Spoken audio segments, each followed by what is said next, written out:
Bonjour et bienvenue à toutes et tous. Aujourd'hui, on est ensemble pour l'enregistrement d'une émission Parle Labo en public depuis le 7e étage du Théâtre Saint-Gervais à Genève.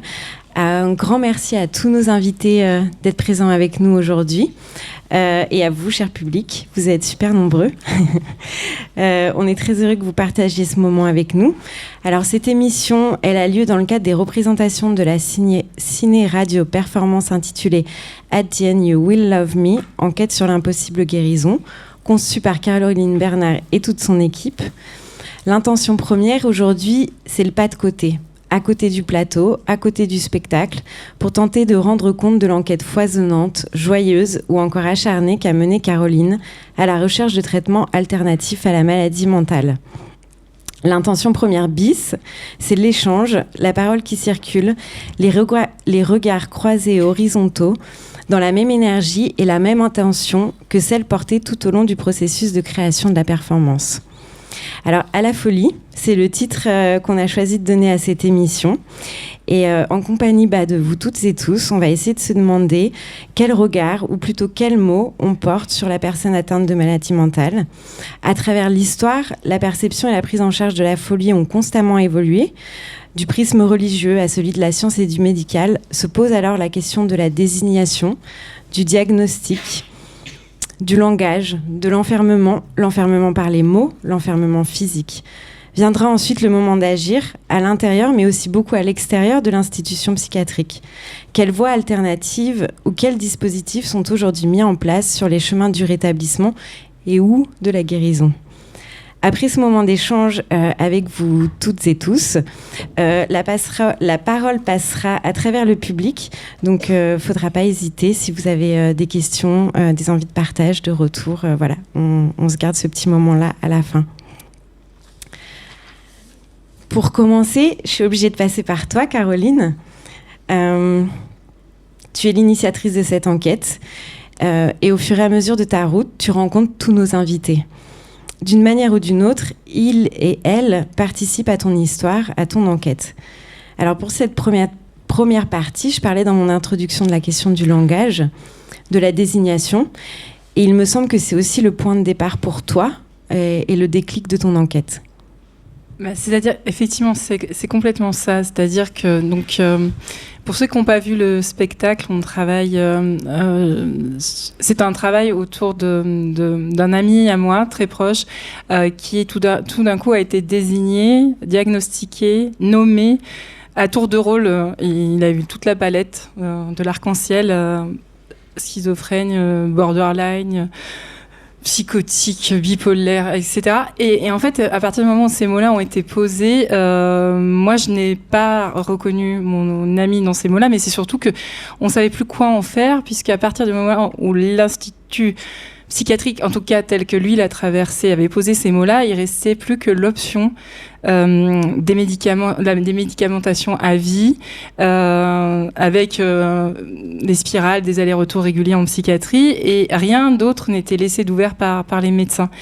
Et c'est vrai que l'autre jour, j'échangeais avec le psychologue qui est associé au projet artistique, pour ceux qui verront le spectacle ce soir ou qui l'ont vu, Radu Podar, sur la question des mots. Et j'ai eu le sentiment que quand les mots entraient dans le champ de la psychiatrie, peut-être du médical en plus global, moi je peux pas venir parler pour... Je suis pas experte de ça, mais c'est vraiment à travers un ressenti, le parcours que j'ai eu là. Eh bien, ils étaient là pour désigner des catégories et non plus là pour échanger. Alors que les mots qui sont le fondement de la relation avec mon ami, parce que c'est un fondement poétique d'écriture de textes communes, ont toujours été là pour créer de l'énergie, de l'interaction. Et une fois que les mots médicaux avaient été posés, ils étaient juste tout secs, tout morts. Et avec ça, on faisait plus rien. Donc oui, c'est comme ça que ça a démarré. Alors, je vais tout de suite passer la parole à une personne pleine de vie. C'est toi, Natacha. Natacha Arvova. Voilà, comme ça, tout le monde a tout. Je crois que tu peux y aller. Il faut appuyer sur... Vous non, m'entendez ? T'as rien à faire. Okay, juste proche comme ça. Super, c'est tout bon. Ok. Alors, tu es aujourd'hui facilitatrice en santé mentale et en formation de PAIR, praticienne. En 2021, tu reçois le prix SOPSI, Ceci est mon récit, pour ton texte Inferno Medicinalis. Voilà, merci. C'est un très beau texte que tu construis en miroir, où tu décris chaque épisode de ton parcours, en commençant par ce qui est vu depuis l'extérieur, et ensuite de ce que toi tu perçois de ta propre situation et de ton intériorité. Dans ce texte, tu parles aussi de la maladie, le mal à dire, la maladie. Tu sembles donc très proche de cette question des mots, du langage. Est-ce que tu peux nous expliquer en quelques mots ton parcours et comment cette question du langage résonne pour toi? Eh bien, bonsoir tout le monde. Et mon parcours, il est un peu spécial parce que je suis tombée malade d'une manière non traditionnelle. J'ai rencontré une personne qui était très toxique à l'époque où je connaissais rien de la toxicité énergétique, et puis j'ai repris cette toxicité sur moi. Et ça s'est transformé en un eczéma que j'ai de temps en temps depuis mon enfance, en fait, quand j'ai des problèmes. Et j'ai essayé de soigner l'eczéma par des méthodes traditionnelles. Ça n'a pas marché. Les médecins m'ont dit que je suis foutue et que ça, c'est pas guérissable. Et j'ai eu l'excellente idée de faire des soins avec le Reiki. Et puis je me suis fait faire une initiation. Et puis 7 jours après l'initiation au Reiki, j'étais décompensée. J'ai perdu le sommeil. J'étais très mal et j'ai perdu mon équilibre. Et puis mon père, il ne comprenait pas ce qui arrivait, moi non plus. Ils m'ont placée à l'hôpital. Et ça a eu des conséquences très graves sur ma vie parce qu'il s'en est suivi 16 années avec la maladie. J'ai tout un spectre avec toutes les diagnostics possibles et pas possibles. Je crois que j'ai échappé à aucun. Et j'avais été hospitalisée 10 fois, toujours des hospitalisations de longue durée, très catastrophiques avec beaucoup de médications et puis des longs enfermements. Et je ne comprenais pas ce qui m'arrivait. J'ai mis très longtemps à intégrer cette expérience. Et puis à un moment donné, je me suis équilibrée, j'ai accepté. J'ai introduit une paix à l'intérieur de mon cœur par rapport à ce qui m'est arrivé, par rapport à cette personne qui m'a fait le cadeau, en fait, qui a initié en fait ce déséquilibre qui est venu dans ma vie. Et j'ai fait aussi la paix avec l'institution Vevezan, où j'étais hospitalisée, où ils m'ont surmédiquée en 2012, et j'ai failli mourir en fait suite à la surmédicalisation avec des neuroleptiques classiques. Et donc c'était un long parcours de pacification. Et puis actuellement, langage, pour moi, c'est la manière de toucher les gens par ce que je fais. Déjà dans mon groupe de soutien et d'entraide pour des gens psychotiques et des gens dépressifs, enfin tous les zinzins, tous les loulous, tous les follow du coin, dans la région vévézane et puis lausannoise. Et puis, j'ai créé aussi un réseau santé mentale qui propose des activités assez ludiques, pas seulement pour nos membres, c'est-à-dire c'est des interventions psychosociales comme des ateliers, workshops, des conférences pour sortir les gens un peu de leur mutisme, de les faire venir dehors et puis en fait de les persuader d'investir davantage dans des choses qui sont porteuses de sens comme accès aux informations, faire des choses qui nous permettent d'évoluer au niveau du cœur et au niveau de la conscience plutôt que d'acheter des cigarettes, de la drogue, du chocolat ou d'autres choses. Et donc c'est ma manière d'exprimer ou de transformer ce que j'ai vécu, et je ne suis pas du tout aujourd'hui en guerre ni contre le système. Je suis une grande rebelle, mais je me suis pacifiée avec le temps et je ne suis plus en résistance par rapport au système ni par rapport aux médicaments, mais simplement je sème des petites graines et puis j'espère que simplement ça pourra permettre aux gens de trouver leur assise, leur paix intérieure. Peu importe s'ils prendront les médicaments à vie ou pas, mais juste être bien posés à l'intérieur de leur cœur. Donc ça, c'est mon langage. Merci beaucoup, Natacha. Il y a quelqu'un juste à côté de toi qui sème aussi beaucoup de petites graines et qui manie super bien les mots. C'est toi, Saïd. Ah, c'est gentiment dit. Saïd Mezzamini, alors pour tous ceux qui n'auraient pas encore vu le spectacle, il a coécrit les textes qui font partie du spectacle avec Caroline et avec Valerio. Et il est avec nous sur scène, à la radio, en concert, enfin voilà. Juste pour rectifier, parce que Coécrit, pour moi, parce que le sens des mots, en fait, des fois, j'ai un peu du mal avec ça. Coécrit, on dirait que j'ai coécrit le spectacle. Non, c'est ma partie que j'ai... Les textes. Voilà, c'est juste Saïd est modeste, mais oui. Non, mais je rectifie. Mais on a fait une déclaration d'auteur, et oui. Et moi juste, je parle après Natacha, et ça me touche beaucoup, quoi, parce que on se connaît, on a été amené à se connaître par le biais de Caroline. Et on a échangé un peu sur la père aidance. Là, ça fait à peu près une dizaine d'années que je travaille en qualité de père aidant. J'ai eu un parcours, ils ne sont jamais identiques, mais voilà, c'est un parcours... bref, ça me faisait écho quand elle en parlait. Alors, tu en parles très bien. Et voilà, je suis très touché, quoi, par ce qu'elle vient de dire, quoi, vraiment. Donc, si je peux parler un peu plus tard... Voilà. Non, mais en gros, voilà. Non, mais alors Saïd, effectivement, tu peux te sentir libre à tout moment de rebondir. Ça m'a beaucoup touché, vraiment, quoi. Non, Saïd, il est très humble. Et puis, je dois dire aussi que je l'ai choisi pour ma supervision père aidance. Donc, quand j'ai des situations non résolues ou difficiles avec mes patients que j'accompagne, Saïd, il me donne des bons conseils parce qu'il a 10 années derrière lui avec une expérience très riche. Donc, merci. Merci aussi. Mais c'est mais c'est un point de vue parce qu'en fait, c'est des échanges. On a des échanges et dans chaque échange, en fait... on s'apporte mutuellement, en fait. Et même le fait de partager quelque chose avec quelqu'un, ça vient renforcer cette idée en nous ça vient renforcer quelque chose et voilà. Ben merci.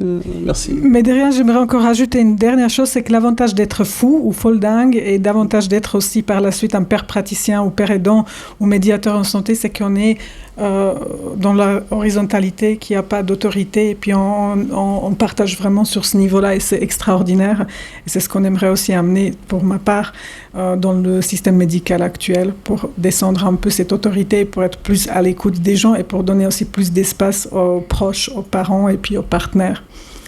Voilà. Merci beaucoup. Alors, je vais passer la parole à Bénédicte Braconnet. Alors, Bénédicte, tu es orthophoniste en pédopsychiatrie à Lyon. Les mots sont posés dans un contexte aussi social et culturel. En préparant l'émission, tu me disais que tu considérais qu'on entrait aujourd'hui dans une obsession du diagnostic. Tu es orthophoniste, la question des mots, du langage. Tu la pratiques tous les jours. Est-ce que tu peux nous en parler ? Alors oui, c'est sûr, je la pratique tous les jours et en particulier avec des enfants qui n'ont pas ou très peu accès au langage parce qu'ils sont souvent dans le champ large de l'autisme ou qu'ils ont des difficultés en termes relationnels ou comportementaux qui les empêchent de pouvoir être suffisamment en lien pour que le langage puisse être utilisé à une visée de relation. Donc à la fois, ma visée de travail est toujours de permettre l'accès à des mots et à un langage commun et à un dialogue avec ces enfants-là.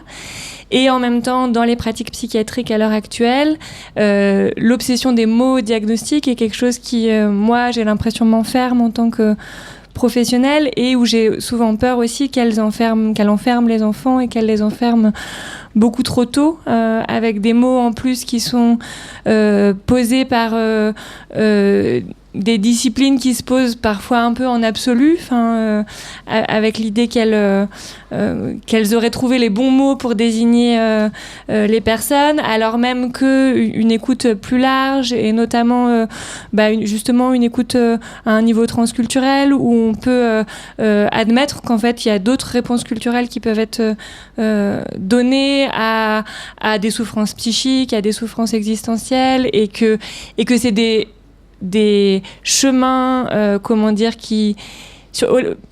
a à partager avec les familles, avec les patients et qui amènent aussi à des formes d'apaisement et à des formes de... Donc, je dirais que voilà, il y a un risque à ce que les mots enferment et en même temps, c'est toujours le langage qui soigne.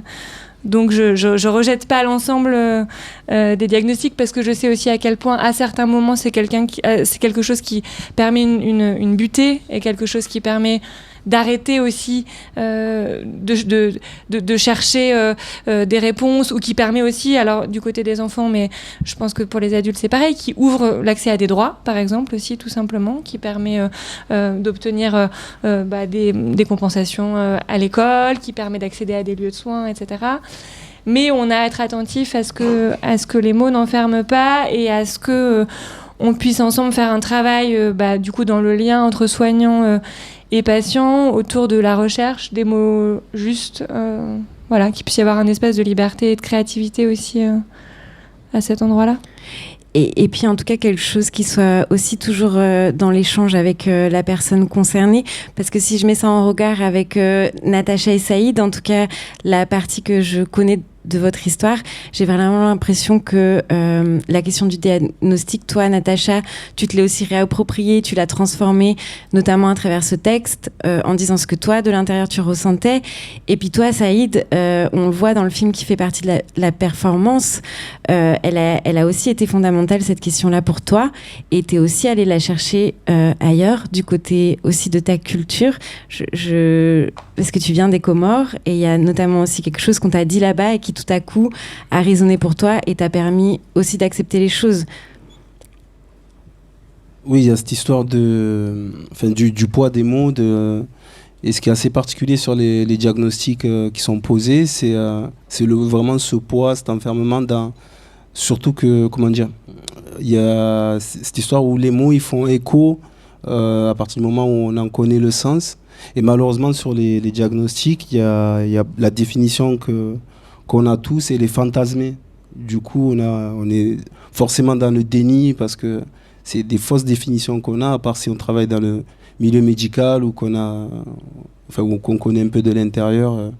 Du coup, on se retrouve avec une fausse définition fantasmée, et heureusement qu'on reste dans le déni, quoi. Enfin, qu'on a du mal à... Parce qu'on a tous cette fameuse définition de télévisuel et compagnie. Enfin bref. Et après, oui, comme Natacha, que ce soit aux Comores ou ailleurs, ou par le biais de peu importe où on peut trouver, peu importe où on peut trouver le chemin, cette histoire d'être en paix avec ce diagnostic posé, qu'on doit vivre avec, quoi, de toute façon, quoi qu'il arrive, quoi. Enfin... Parce qu'il y a aussi quelque chose que tu dis souvent, Saïd, c'est d'être expert de sa propre vie. C'est pas de moi. C'est pas de toi. J'ai eu la chance de faire la formation, parce qu'il y a pas mal de pères aidants qui...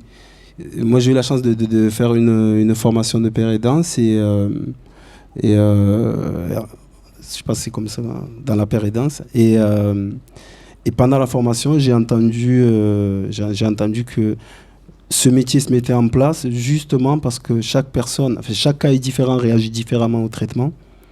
Et heureusement, il y a certaines écoles qui prennent ça en compte. Malheureusement, c'est pas toutes les écoles dans la médecine qui prennent en compte ce côté où il faut absolument qu'il y ait une alliance thérapeutique pour avoir un retour des effets et des attentes.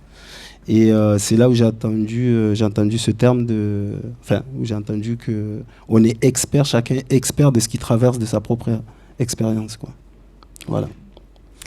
Mais alors, Bénédicte, justement, par rapport parce que toi, tu es formée à la clinique transculturelle. Et donc cette question, on a l'impression, en tout cas des fois en préparant l'émission, en discutant avec vous, j'ai quand même l'impression que l'enfermement en hôpital psychiatrique institutionnel fait qu'à un moment donné on coupe aussi la personne un petit peu par les médicaments, par l'enfermement, par tout un tas de choses, de ses références, de qui il est, de sa culture, et que ce chemin-là aussi vers soi et de tout à coup laisser la place à toute sa subjectivité est quelque chose d'hyper important dans le processus de rétablissement. Donc ça, c'est vraiment quelque chose que tu travailles.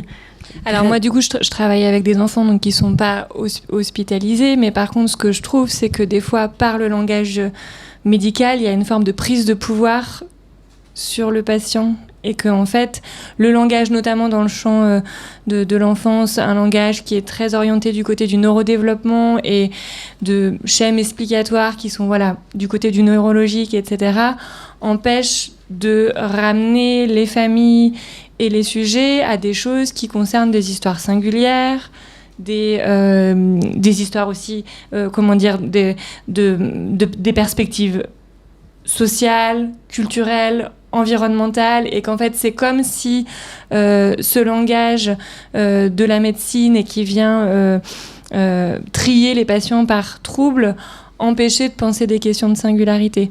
Or pour moi, quand je rencontre un enfant, arriver à repenser cet enfant dans son groupe familial, la famille dans son groupe culturel et aussi dans des ruptures de transmission culturelle, de pouvoir imaginer comment, par exemple, les grands-parents, quand ils vivent ailleurs, perçoivent aussi les difficultés de leur enfant, quelles solutions ils pourraient imaginer aux difficultés de leur enfant ou de l'adolescent, etc.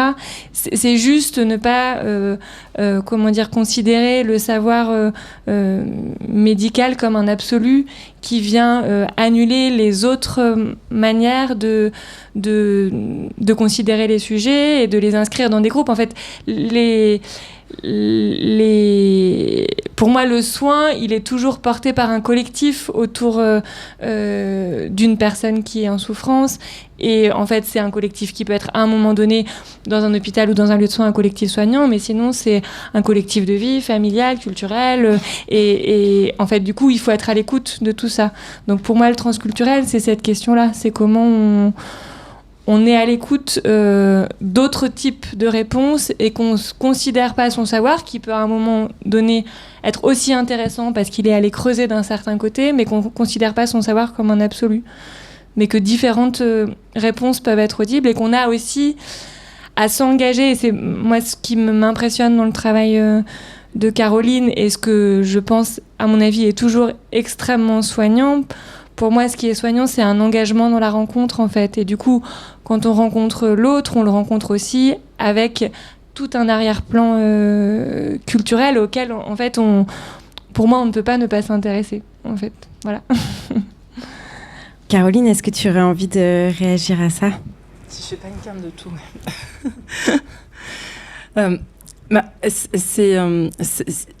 Il y a un moment donné, enfin pour ceux qui ont eu le spectacle ou qui le verront, il y a vraiment cette histoire où Saïd dit en 2005, sauf erreur, je suis allée aux Comores, là-bas ils m'ont dit, enfin ces mots-là n'existaient pas. Ces mots-là n'existaient pas. Il arrivait même pas à expliquer ce qu'on lui avait raconté en Occident. Et effectivement, ça a donné de la perspective au prisme de lecture de ce qui était fait. Ça a relativisé complètement le point de vue qui était porté sur mon ami en l'occurrence. Désolée, hein. J'ai trop parlé ces dernières semaines. Donc ça a remis en perspective complètement ce qui est cette question du mot par la question de la culture. Et puis comme moi je suis allée du coup faire une enquête quand même qui m'a amenée jusqu'en Russie, je peux dire vite faire un mot là-dessus rapidement parce que je suis allée sur les traces du jeûne thérapeutique en Russie. C'est vraiment une alternative c'est un complément et une alternative, je veux pas en parler mal parce qu'on a la spécialiste dans la salle à tout ce qui est maladie chronique. Et que ce soit le diabète, l'asthme, et tout d'un coup la santé mentale. Il y a eu une tradition jusqu'à 1989, la chute du mur de Berlin par exemple, où le jeûne thérapeutique, un jeûne volontaire, c'est-à-dire arrêter de manger pendant un certain temps et de n'être qu'à l'eau, permettait à des gens de sortir d'états psychotiques de façon durable. Tout ça j'en vais pas parler comme experte parce qu'on est expert que de ce qu'on traverse, mais en tout cas ça renvoie à une histoire qui effectivement, la première ressource peut être soi-même, la force intérieure, à l'idée de se dire que finalement le corps peut avoir une réponse par rapport aux troubles de l'esprit. Moi c'est ce qui m'a beaucoup touchée dans cette recherche-là. Ça c'est une chose, et la deuxième chose c'est qu'effectivement on pouvait en faire une autre lecture, et notamment dans un rattachement du trouble à un système complexe, culturel. On l'a dit ces soirs avec les invités, de la société qui rend fou. Qu'est-ce qui rend fou ? Et se rendre compte qu'il faut sortir de cette logique du patient désigné, de la personne qui irait mal toute seule. Et moi, j'ai toujours considéré dans mon histoire personnelle que mon ami, en l'occurrence, n'allait pas mal tout seul. On allait mal avec lui. Et lui avait trouvé un chemin pour exprimer ce mal-être qui sortait de la norme admise, mais que s'il était comme ça, c'est qu'on n'allait pas bien. Voilà. Merci. Alors maintenant, je vais me tourner vers toi, Andrea. Andrea Carlino, tu es historien de la médecine. Alors là, un peu dans ce qu'on vient de se dire, on a l'impression que les mots peuvent parfois enfermer. Un tout petit peu plus tard dans l'émission, on verra que les mots peuvent aussi parfois libérer. Heureusement. Et en tout cas, en préparant l'émission, ce qui est ressorti avec vous, c'est qu'on ne pouvait pas ne pas parler de la question, évidemment, de l'enfermement en hôpital psychiatrique. Du coup, toi, tu es historien. Est-ce que tu peux revenir sur cette histoire de l'enfermement pour nous ? Oui, je vais le faire, mais j'avais envie de rebondir sur quelque chose d'autre d'abord. Alors, je t'en prie, commence par. Si je peux. Et sur la dernière chose que tu as dit, pour moi, historien de la médecine, un des livres fondamentaux que j'ai lu, c'est un livre d'Ivan Illich qui s'appelle Nemesis Médical, probablement quelqu'un d'entre vous le connaît, que c'était un livre qui a été publié, je ne me souviens plus de la date exacte, mais dans les années 70, et je crois que c'est 72, et c'est une attaque frontale à la médecine avec les instruments même de la médecine. C'est pas une attaque, disons, c'est pas un manifeste. Hein, disons, c'est un travail scientifique dans lequel l'objectif final, c'est de démontrer la nature pathogène de la médecine. C'est-à-dire, et pour exactement tout ce que tu viens de dire, c'est la question du fait que la médecine nous a enlevé la capacité de guérir. La capacité de, redis-moi Andrea. Que la médecine nous a enlevé la capacité de guérir tout seul. Hein. Ça, c'est vraiment la base. Il faut lire Ivan Illich, c'est la base de la pensée radicale, disons, qui nous appartient, enfin qui m'appartient au moins. Et par rapport à l'histoire de l'enfermement, bien sûr, l'histoire de l'enfermement, je fais l'historien. Les grands enfermements, c'est un concept qui a été inventé par Michel Foucault, autre philosophe, dans un livre très connu, c'est l'histoire de la folie à l'âge classique. Plus ou moins à la même période, Ivan Illich, je trouve ça très intéressant. Parce que vers les années 1960. Je crois que c'est 65, 68, ouais. Là.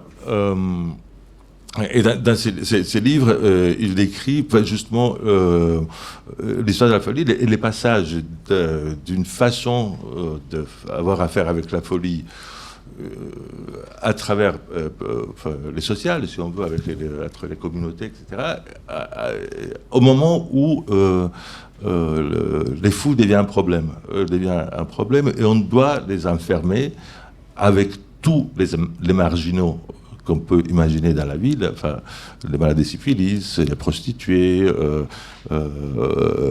les homosexuels, je sais pas, les mendiants, enfin, on les renferme tous à partir de 1656, parce que le roi de France, Louis XIV, fait un décret et il établit que pour une espèce d'hygiène de la ville, il faut renfermer les marginaux, y compris les fous.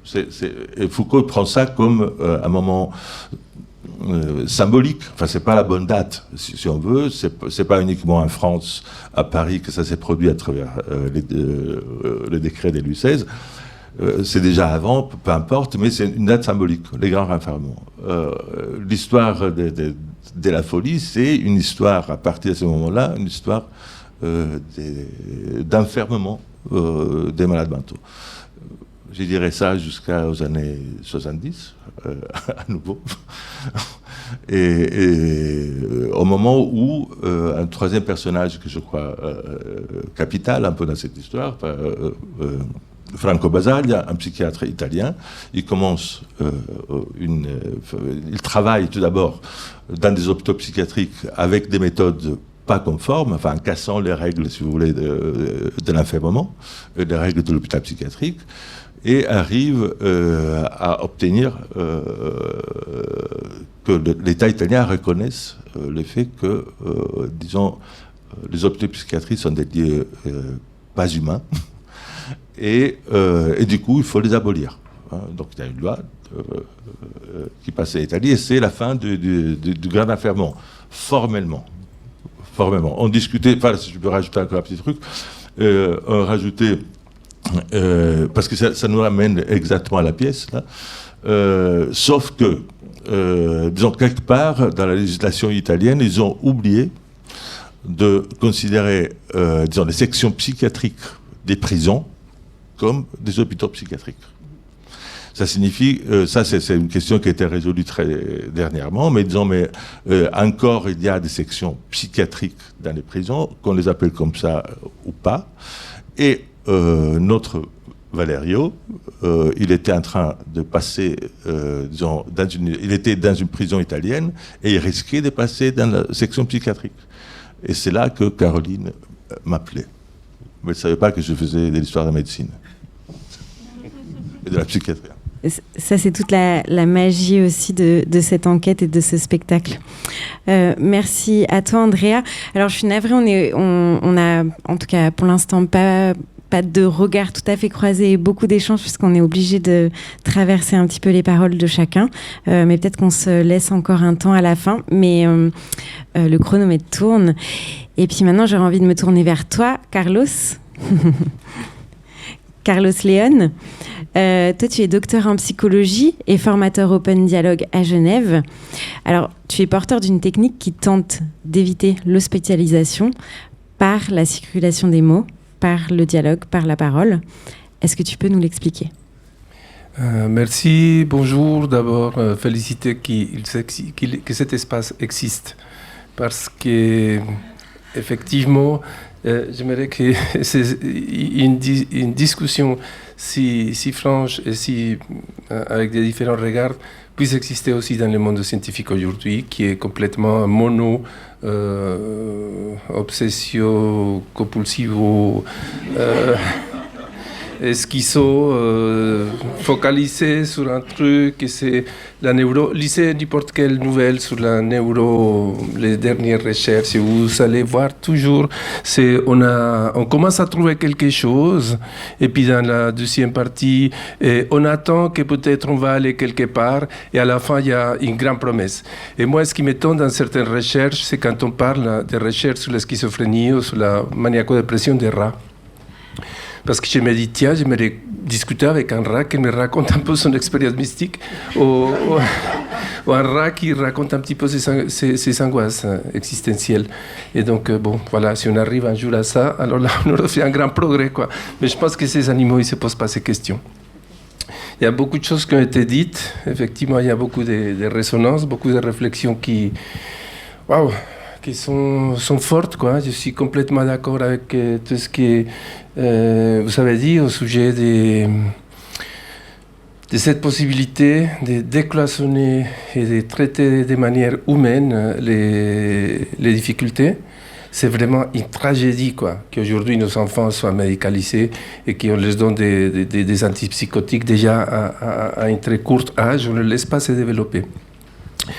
Et on isole, je ne vais pas aller plus loin que ça, mais actuellement, qu'est-ce qu'on fait ? On isole la personne, on la traite comme si on amenait sa voiture, il faut changer, je ne sais pas, une pièce de la voiture. Donc, le reste de la voiture, on les laisse là. La famille, on dit, attendez-vous là, derrière, peut-être 2 ou 3 semaines, 4 semaines, on verra. On vous dit, on va réparer ici la pièce qui est effectivement... qui ne fonctionne pas, qui est pourri dans le cerveau de cette personne. OK. Donc la souffrance, l'humanité, les contacts, toute l'histoire qu'il y a derrière, tout ce qui a pu amener à que quelqu'un se sent à un moment déterminé un petit peu dépassé par les événements. Alors là, c'est comme si les mots, en fait, parce qu'on parle d'une hypocrisie, d'un dilemme très, très concret en psychiatrie, on utilise les mots comme si les mots, ils étaient, eux, propriétaires de la signification, comme si les mots portaient énormément et aussi la solution, c'est-à-dire on met le diagnostic, on s'attendrait que maintenant que je suis maniaco-dépressif et pas schizophrène, comme on m'avait dit un mois en arrière, mais heureusement je ne suis pas psychoaffectif, comme on m'a dit, ça fait 3 mois en arrière. Donc effectivement, si on trouve mon diagnostic, on va trouver ma solution. Mais quelle solution ? Une molécule chimique. L'espoir aujourd'hui, c'est qu'on trouve dans l'ADN les causes de la schizophrénie de je ne sais pas quelle personne. S'ils arrivent là, franchement, comme historien de la psychiatrie, pour moi, on est encore dans le localisationnisme cérébral des années 80, où on s'attendait et puis on faisait des cartes du cerveau, et puis on mettait ici les gars qui volent des biscuits dans la rue, et puis ici les gars qui est méchant avec sa maman, ou je ne sais pas quoi. Et ces mots, en fait, il y a tellement d'ignorance, je m'excuse, mais c'est tellement, la psychiatrie aujourd'hui, une certaine psychiatrie aujourd'hui, elle est tellement ignorante, quoi. C'est-à-dire qu'ils sont restés, mais dans une science du XVIIe siècle, et même les gens du XVIIe ne seront pas encore dans cette position. C'est-à-dire les mots, le langage a évolué, on a énormément de progrès scientifiques pour relativiser justement une scientificité prétendue. On regarde, on observe et puis on découvre et on généralise à tout le monde cette histoire. Les histoires sont individuelles. Effectivement, chaque situation est individuelle. On est tous pareils, mais on est tous différents. Et quand on se retrouve dans des situations un peu compliquées, c'est parce qu'on a tous des histoires qui sont différentes. Et donc, rentrer dans les histoires des personnes, c'est rentrer dans les histoires de vie. Et quand les personnes peuvent parler d'eux-mêmes, là, il commence à y avoir quelque chose qui se produit. Et si on parle de ces choses-là avec les personnes qui nous sont proches, avec la famille, avec les proches, etc., là, il y a quelque chose qui se produit dans le sens de l'auto-guérison. Donc, je vais vous parler brièvement de l'Open Dialogue. C'est quelque chose, j'ai travaillé 30 ans à Genève, dans une sorte de psychiatrie communautaire, avec des personnes qui sont en psychiatrie à l'assurance validité. Puis la journée, il n'y a pas grand-chose à faire, donc on offrait, je ne travaille plus dans ce lieu, on offrait la possibilité des ateliers, et puis moi je m'en occupais de la relation, de la discussion, et j'étais ravi de pouvoir faire connaissance avec des personnes avec des valeurs et des forces impressionnantes qui n'étaient pas reconnues à l'extérieur. Donc du coup, je commençais à avoir une pratique qui était très humaine, et un jour quelqu'un m'a dit si je connaissais l'Open Dialogue. Et j'ai dit non, je ne connais pas ça. Il m'est arrivé aussi d'animer une fois par mois, j'anime toujours une fois par mois des réunions avec des personnes concernées, avec des professionnels et avec des parents. Et chaque fois, à chaque mois, c'était mais à quand on va changer? À quand il y aurait une nouvelle approche? À quand il y aurait une nouvelle solution? Et je découvre que depuis 1980, ça existe. Alors pour moi, c'est étonnant. Je me dis, mais c'est quoi cette histoire? Des Finlandais, ils se sont donné les possibilités, en 20 ans de recherche, depuis les années 60, comme par hasard, par rapport à l'historien, il y a une racine à Lausanne, parce que c'est deux médecins de Lausanne qui sont fils des psychiatres eux-mêmes, qui vont commencer à s'intéresser et se poser la question légitime, qu'est-ce que c'est ces phénomènes parfois un peu étranges qui arrivent et comment est-ce qu'on peut faire le mieux pour aider ces personnes. Et il y a eu un de ces psychiatres qui a le courage d'écouter la personne, même s'il les crache dessus, s'il l'insulte, s'il enlève les vêtements, etc. Et au bout d'un moment, il commence à avoir un dialogue, une discussion, et tiens, il commence à avoir des progrès dans la vie de la personne. Un psychiatre finlandais qui participe à ces réunions va retourner chez lui, il va être nommé dans un hôpital, il va pouvoir faire des recherches au niveau national, et il va s'intéresser à comment faire le mieux pour aider les personnes en situation de difficulté et comment commencer à lier des thérapies individuelles avec des thérapies familiales. Et au pôle Nord, pas loin de la maison du Père Noël, ça semble un peu comme historique, comme du rêve, ils vont développer l'Open Dialogue. Okay, dans un hôpital de Keropudas, ça se llama l'hôpital Keropudas, 100 000 habitants, c'est l'endroit à l'époque où il y a le plus de taux de schizophrénie par habitant en Europe. Les plus de lits, c'est vraiment terrible, quoi. Et eux, ils vont commencer un jour. Et ce qui est extraordinaire, Seikula, Jaco, la personne qui a commencé cette approche, il dit, nous on était là, et un jour on a dit, on pourrait faire autrement, et on a commencé le lendemain. Donc ça a duré une journée, la transformation. On va inviter, depuis le premier moment, et la personne et sa famille, pas pour traiter sa famille, mais pour comprendre. On va éviter des hospitalisations parce qu'on se rend compte que ça ne mène pas trop loin, que ça désinsère tout de suite la personne. Si possible, on se déplace à la maison, si nécessaire, et on va donner tous les soutiens qu'on peut à ce système familial, à cette personne et ses proches. Et il y a beaucoup de choses qui résonnent par rapport à ce que vous avez dit. Au bout de 2 ans, ils ont des taux de réussite de 85%, ça signifie que 8 ou 9 personnes de 10, ils ont continué dans ces activités d'études ou de travail, que 5 ans après, ils vont regarder où est-ce qu'ils sont ces personnes et tiens, ils ont construit des familles ou ils ont avancé, ils continuent dans la vie. Et 20 ans après, ils vont se rendre compte que le parcours des soins, ce n'est pas devenu leur parcours de vie, comme c'est aujourd'hui le cas malheureusement de plusieurs personnes. Où le parcours des soins détermine, voilà, c'est mal parti et ça va se convertir dans le parcours de vie. Donc, on peut parler de guérison.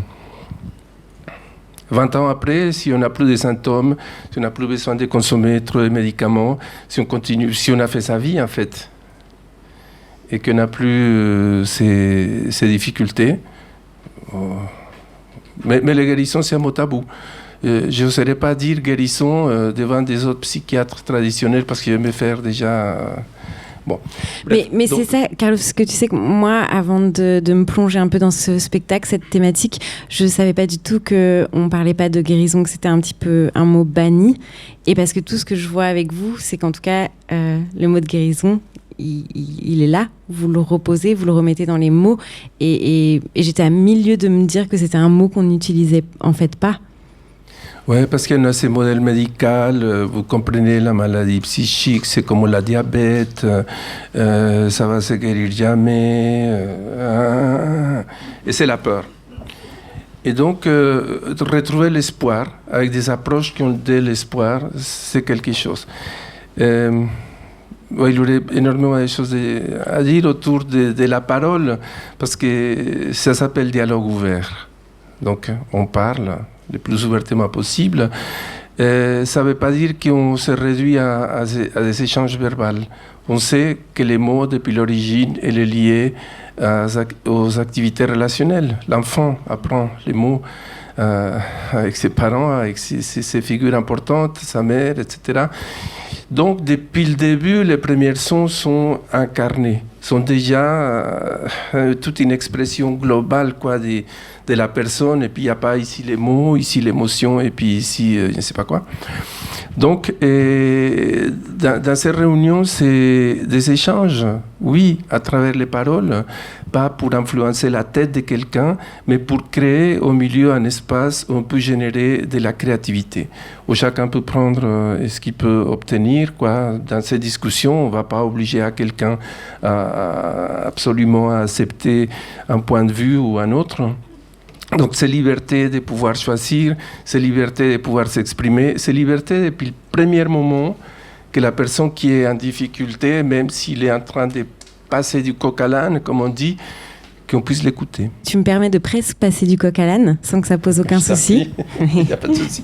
mais je ne sais pas, en fait, parce que là, je vais me tourner vers toi, Vincent.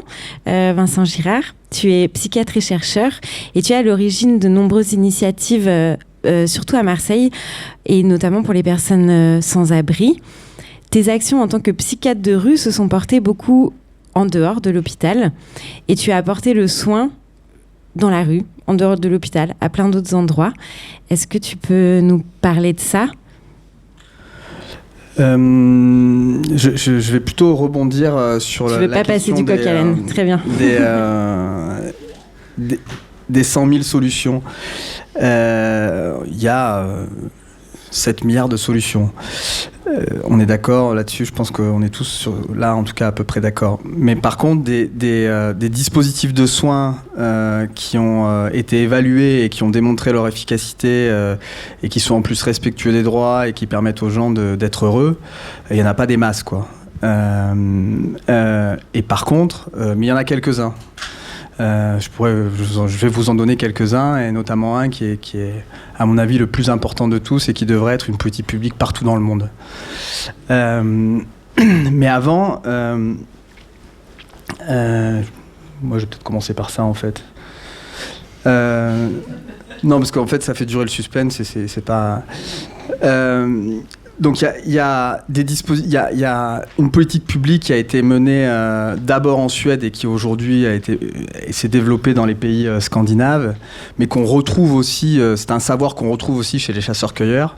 Donc c'est un savoir qu'on a perdu, puis retrouvé, puis reformulé, qui est en fait un modèle éducatif non violent et qui travaille sur 3 grands principes, la négociation, la coopération et l'autonomie. Bon, nous, notre modèle éducatif en Suisse et en France, c'est punition, récompense, compétition.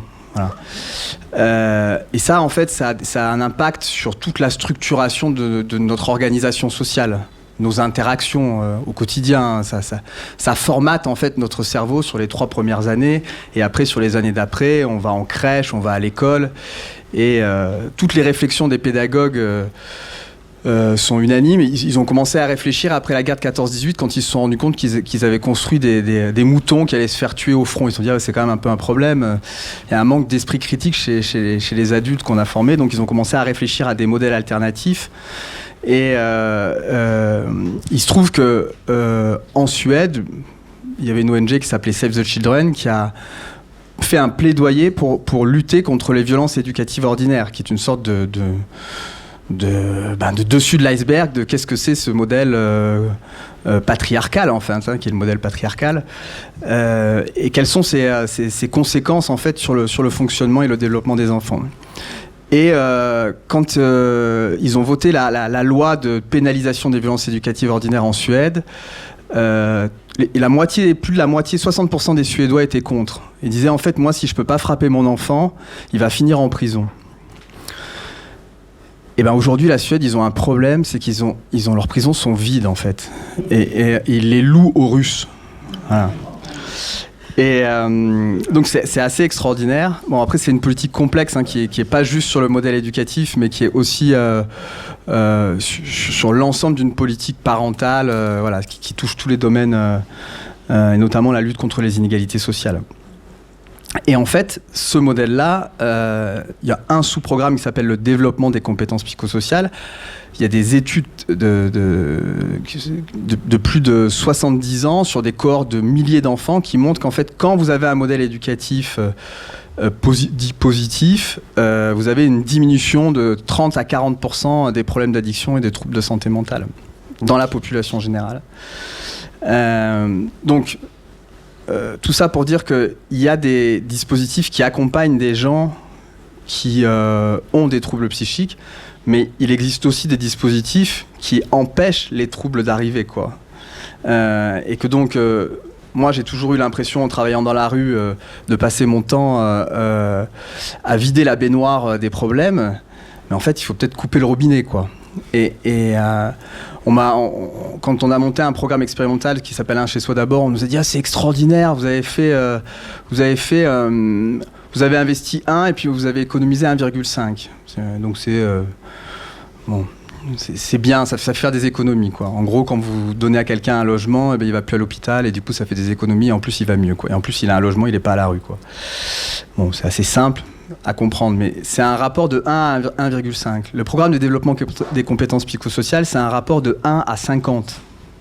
Vous investissez $1, ça bénéficie à la société à hauteur de $50. C'est-à-dire que c'est vraiment des politiques qui changent le bien-être global de toute une population.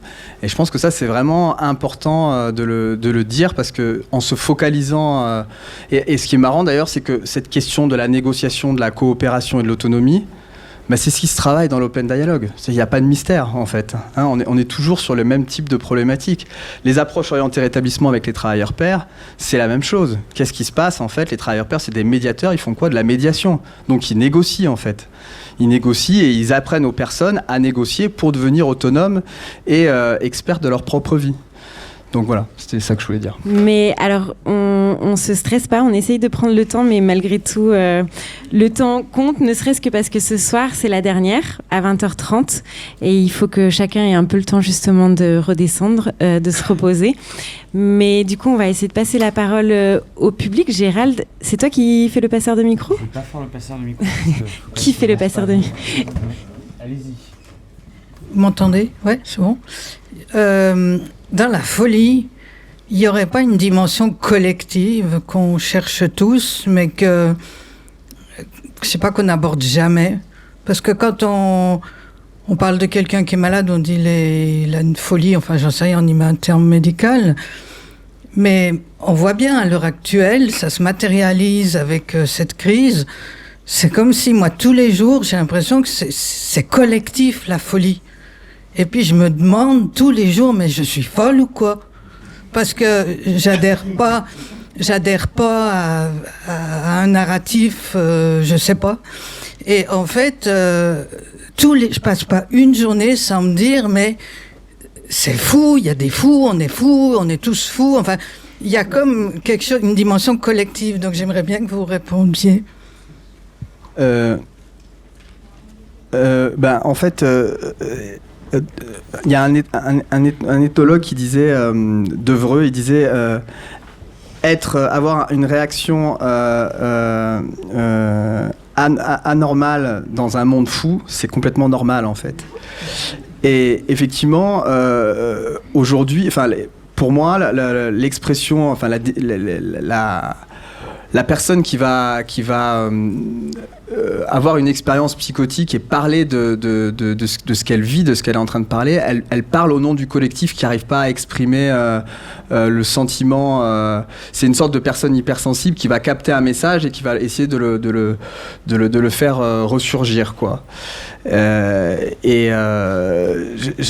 Pour moi, il y a une sorte de prophétie. Alors, je vais vous raconter une histoire. J'ai travaillé au Congo-Kinshasa. C'est une ville, Kinshasa, où on dit qu'il y a 100 000 prophètes. Parce qu'en fait, il y a 100 000 églises différentes dans une ville de 8 millions d'habitants. Et en fait, ces 100 000 prophètes, ils ont quasiment tous un diagnostic psychiatrique, quoi. Et donc, ils sont écoutés, quoi. Ils ont formé des églises, quoi. On le sait, hein, Jésus, il avait quand même un petit pet au casque, quoi.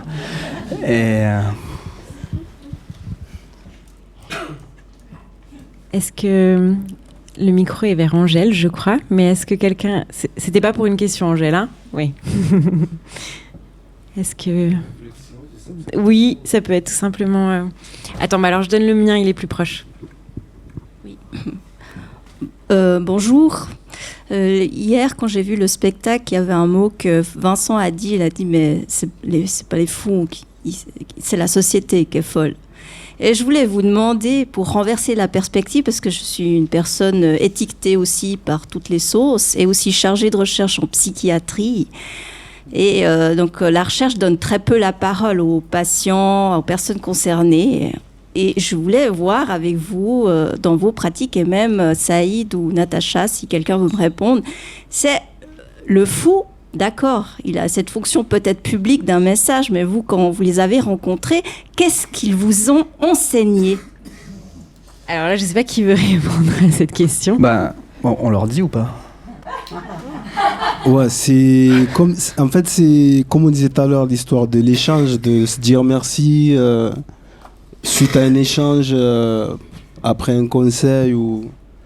que les échanges ils sont enrichissants et qu'on se construit avec les échanges. Et échanger avec une personne identique, ça n'apporte pas énormément. Ça apporte, mais parle, je suis fatigué. Bon, je vais parler. En fait, moi j'ai eu la chance de, dans mon parcours, en fait, j'ai été... il y a différentes écoles en fait on se retrouve des fois face à des médecins qui nous disent tu as ceci, cela, il n'y a pas d'alliance thérapeutique à vrai dire. Et moi j'ai eu la chance dans mon parcours de rencontrer ce monsieur juste à côté là, juste là. Moi aussi j'ai eu la chance de te rencontrer dans mon parcours, ce qui fait juste à côté. Il y avait cette alliance thérapeutique qui a permis de... moi je suis fatigué. Bon, en tout cas, moi, je peux dire ce que Saïd m'a appris, parce que c'est ta question, en fait. Moi, j'étais jeune psychiatre, hein, c'était ma première journée en tant que psychiatre officiel quand je l'ai rencontré. Il m'a appris deux choses. Il m'a appris que c'est en faisant confiance aux gens que ça marche, quoi.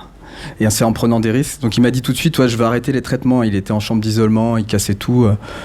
J'ai dit ok, on va essayer. Ouais. Et puis il m'a dit, je me suis dit, je prends le risque, quoi. Je sais pas, je le sentais, quoi.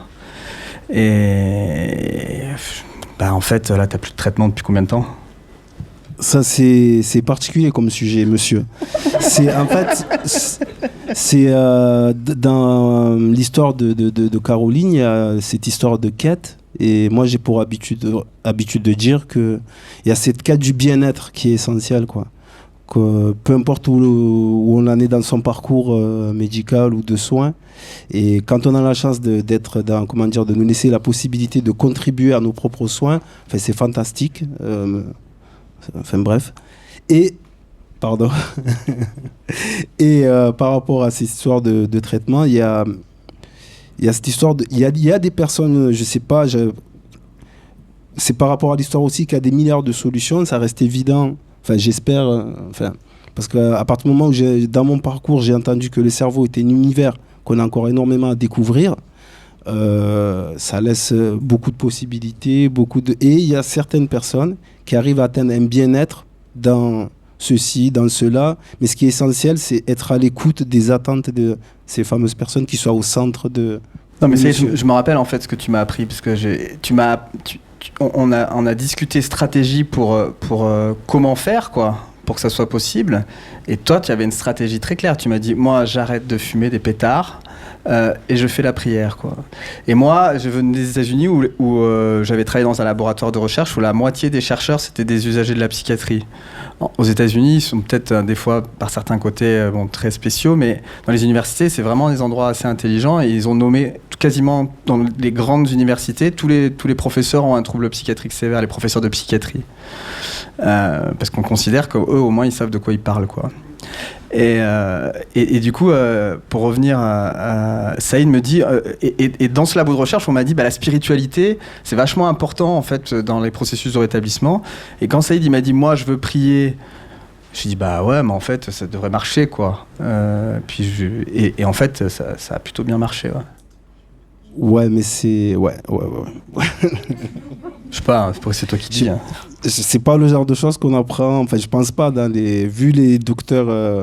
parce que dans mon parcours, j'ai vu différents docteurs et il n'y avait pas toujours cette alliance thérapeutique, il y avait une manière de faire, il y avait des traitements à prendre par rapport aux symptômes, et ce qu'il y avait derrière, en fait, on perdait cette identité de personne à part entière, avec ses envies, ses passions, pour laisser place...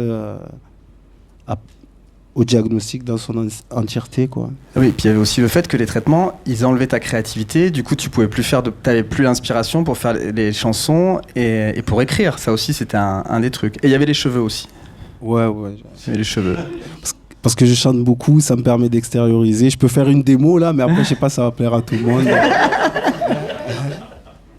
Je fais une démo ? La radio le permet ? Ouais, tu peux. Tout te permet. On m'entend ? Yeah. Merci la radio, je vais pas faire le mec radical, normal on est calé, en place improvisation, test, laisse du lest, combien de tests j'en reste là. Je suis pas une Tesla. C'est bon.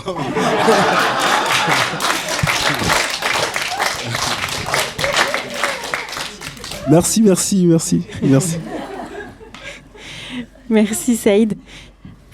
Maintenant, je trouve qu'aujourd'hui, on arrive à nombrer très facile un comportement, mais est-ce qu'on a toujours le temps d'arriver à comprendre qu'est-ce qui s'arrive et quelle est la vraie source, et ultérieurement de soigner la personne sans détruire la personnalité et la personne. Je trouve que la société qui pose très facile des étiquettes et à la fin, des personnes deviennent double victimes aussi de leurs problèmes individuels et du poids de l'étiquette ramenée par la maladie. Donc, on pose des personnes dans des boîtes très carrées, très serrées. Je pense que ces personnes qui ont des difficultés sont définies par le contexte, donc ils arrivent à perdre leur propre personnalité et leur comportement. C'est difficile à toucher, à frapper avec des mots aujourd'hui, mais c'est tellement difficile de soigner car on n'arrive pas à trouver facilement les mots dans les situations fragiles, affectives. La question que je me pose aujourd'hui est si peut-être vous avez un peu de solutions, comment on peut mieux accompagner les personnes qui traversent des périodes et faciliter leur intégration dans le monde, étant donné que chaque pays, région a son propre façon, culture, à travers des maladies, sa propre personnalité, flexibilité et culture. Moi, j'aimerais juste répondre très rapidement. J'aimerais dire qu'il y avait plusieurs choses qui étaient dites. J'aimerais revenir sur le fait que le fou ou la personne qui souffre, c'est un symptôme familial, c'est un symptôme de la société ou c'est un symptôme d'un groupe ou d'une communauté parce qu'il va extérioriser, comme Vincent il l'a dit, la personne hypersensible, c'est celle qui va extérioriser pour toute la communauté. C'est là où on va pouvoir mettre le mot sur quelque chose qui fait mal et c'est grâce à cette personne-là qu'on va pouvoir soigner éventuellement la famille, le couple ou la société. Maintenant, actuellement, je pense qu'on est un peu coincé avec la psychiatrie stéréotypée, mais en même temps, il y a beaucoup de choses nouvelles qui arrivent. Ça s'ouvre petit à petit et surtout, il y a ce mouvement de rétablissement qui est là depuis des années vivantes. Il y a Patricia Degan qui est une ambassadrice excellente et elle-même schizophrène et puis elle est devenue psychologue. Je pense que l'important, c'est que la personne, elle doit être accompagnée. Et actuellement, en Suisse, il y a des teams pluridisciplinaires dans les hôpitaux et également dans les cabinets. Et chacun a un rôle précis. Ce que moi, je fais en tant qu'accompagnatrice en santé mentale, je ne fais pas la même chose qu'un psychiatre, je ne fais pas la même chose que fait une infirmière ou un membre de famille. En fait, c'est important à un moment donné de créer un réseau, de sécuriser ces gens-là et juste d'être là pour eux, quoi qu'il arrive. Même s'ils vous cassent les pieds, même s'ils vous fatiguent, mais juste tenir et se relayer et puis avoir des gens tout autour qui, à tour de rôle, prennent soin de la personne.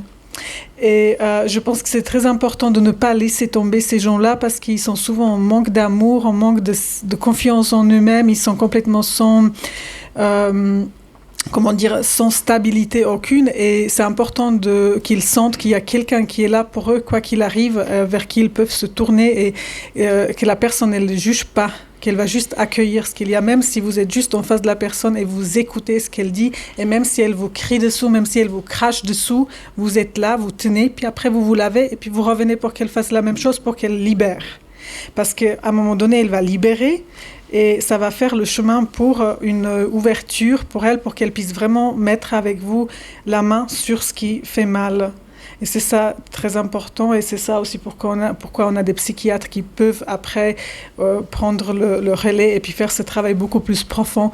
Je pense qu'on vit dans une période qui est incroyable parce qu'on a beaucoup de possibilités. Madame, elle a parlé du Covid, elle a parlé de la situation actuelle, elle a parlé de ce qui se passe dans la société. La société devient dingue et les gens ont perdu une capacité réflexive sur ce qui se passe. On écoute, on obéit en fait l'autorité, les gens qui nous dictent, et c'est ce qu'on a appris dans les écoles. On a complètement redonné notre pouvoir. Pour moi, la maladie, c'est aussi redonner mon pouvoir à quelqu'un d'autre, au médecin, à la société, à la famille ou à une personne toxique qui me parasite. Et peut-être la guérison, pour moi, c'est aussi de reprendre ce pouvoir sur soi-même, de se repositionner et de se réaxer, de reprendre sa force et sa capacité de dire « ça je fais pas et ça je fais ». Les médicaments, je le prendrai tant et tant, à cette dosage, je suis capable de collaborer avec vous, mais vous n'allez pas me dicter ce que je dois faire tout le temps et toute ma vie. Et pour ma part, la révolution intérieure que j'ai vécue, c'est quand j'ai décidé d'emmerder les médecins. Vraiment, je le dis, j'ai décidé d'embêter les médecins et je me suis dit, mais je suis désolée, mais vous êtes qui pour me dicter ce que je dois faire? Et j'ai cherché dans toutes les possibilités que Carlos il a énumérées, que Andrea a énuméré, et puis en fait chacun va trouver des solutions individuelles qui vont reconstituer un petit peu son quotidien. Donc ça peut être des activités artistiques, la danse, le mouvement. Il faut beaucoup ramener au corps. Parce que le corps, c'est le principal. On a des émotions, on a des choses qui émergent, mais c'est le corps qui va, à travers le corps, on va les ancrer dans la terre, et on va aussi les extérioriser. Donc pour moi, en psychiatrie, ce qui manque beaucoup, c'est un travail corporel.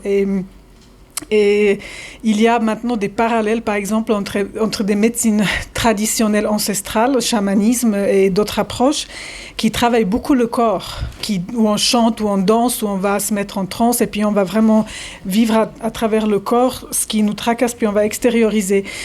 Et je voulais dire encore une chose, et bien évidemment ça m'est sorti de la tête, mais je voulais dire que c'est génial que vous vous posez ces questions.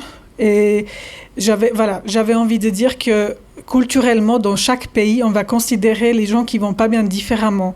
En Occident, un fou, c'est un fou, et puis il restera fou pour toute sa vie, et c'est clôturé. Mais heureusement, c'est en train de changer parce qu'on est en train de démontrer nous-mêmes qu'on peut se soigner, on peut se guérir, et on peut devenir vraiment des inspirateurs pour des autres en disant « Moi, je l'ai fait, toi, tu peux aussi, vas-y ». Fonce.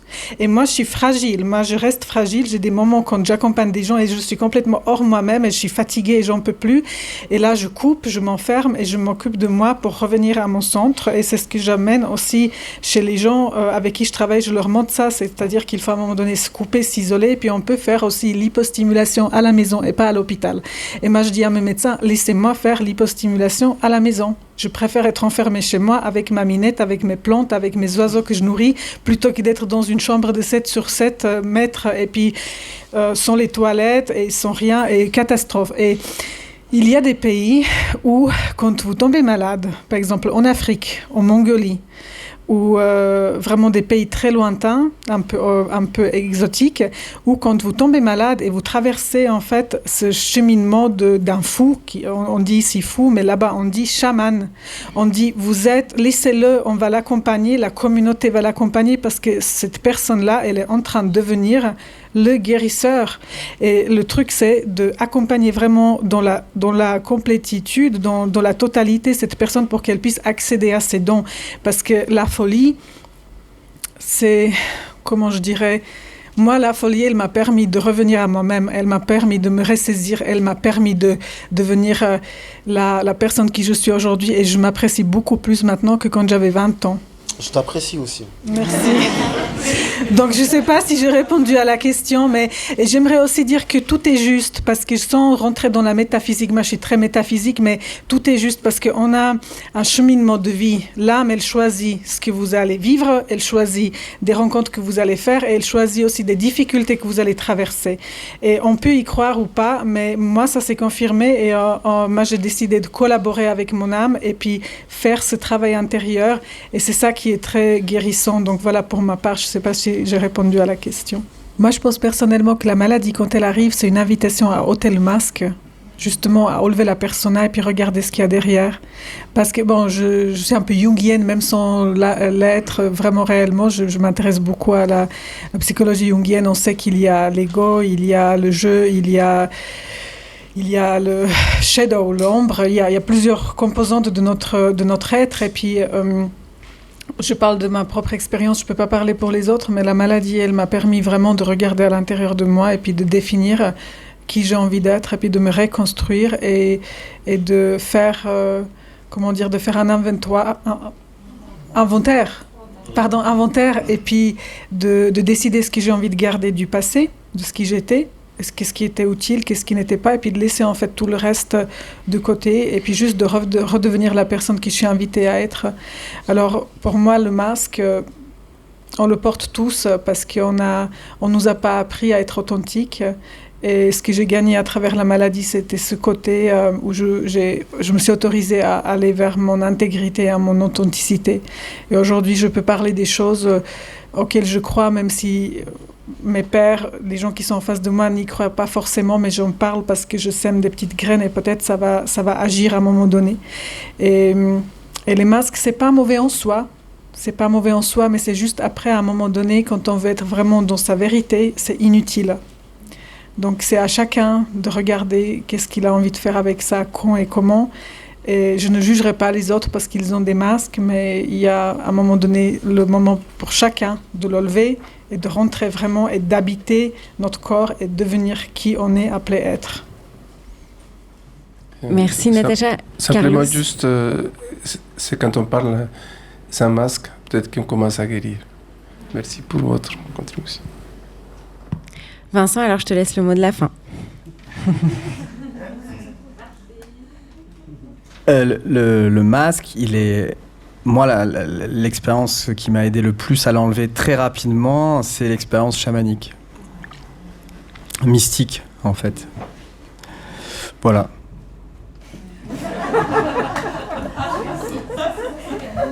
Tu me prends presque de court.